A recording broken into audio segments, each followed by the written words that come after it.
खबर शामिल करते हैं मंडी बहादीन से। स्टाफ रिपोर्टर इकबाल की रिपोर्ट के मुताबिक थाना सिविल लाइन मोहम्मद खान, मोहम्मद आजम, मुजामिल हुसैन, जमीर हुसैन की जबरदस्त कार्रवाई।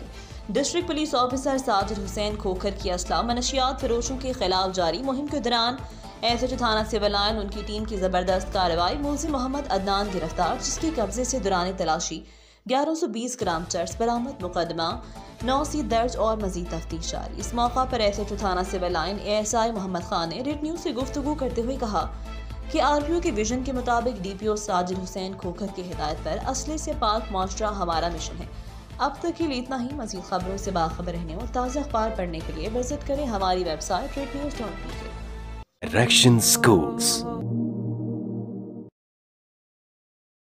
क्योंकि हम जानते हैं कामयाब मुस्तकबिल का रास्ता, इसी वजह से तो यह हर समझदार वालिदैन का इंतखाब है। Admission open. PG2 pre 9th 10,000 दाखिला फीस बिल्कुल फ्री।